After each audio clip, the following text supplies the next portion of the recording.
1960లలో San ఫ్రాన్సిస్కోలో zodiac killer అనే ఒక criminal ఉండేవాడు.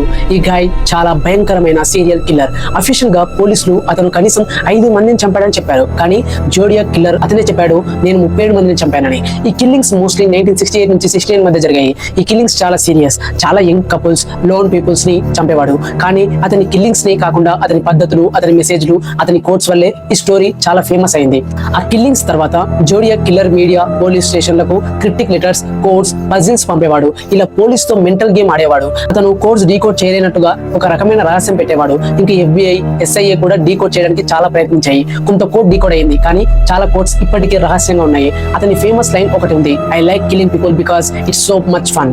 అంటే తనకు మర్డర్స్ చేయడం చాలా ఆనందం అని చెప్పాడు. చాలా క్రేజీగా ఉంటుంది కదా అని కూడా చెప్పాడు. మరి పోలీస్ జోడియాక్ కిల్లర్ ని ఎవరు ఐడెంటిఫై చేయలేకపోయారు.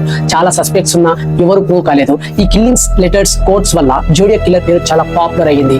ఈ కిల్లింగ్స్ చాలా భయంకరంగా, విక్టిమ్స్ ఒకటి కాదు చాలా సీరియస్ గా యంగ్ పీపుల్, ఫ్యామిలీస్ ఎఫెక్టెడ్ అయ్యారు. జోడియాక్ కిల్లింగ్స్ గురించి మనకు మనసు కదిలిపోతుంది. అయితే కిల్లింగ్స్, క్రిప్టిక్ లెటర్స్, కోడ్స్ వల్ల ఈ స్టోరీ మిస్టరీగా మిగిలిపోయింది. 50 సంవత్సరాలైన పోలీస్ జోడియాక్ కిల్లర్ ఐడెంటిటీ ఇప్పటికీ వెతుకుతుంది. 2020లో కూడా కొత్త కోడ్ డీకోడ్ అయింది. డీకోడ్ అయిన మెసేజెస్ చాలా భయంకరమైనవి. వాటి వల్ల మిస్టరీ ఇంకా ఎక్కువైంది. ఈ కిల్లింగ్స్ కాలంలో న్యూస్ పేపర్స్ అతి సెన్సేషనల్ గా ఈ కథ చెప్పాయి.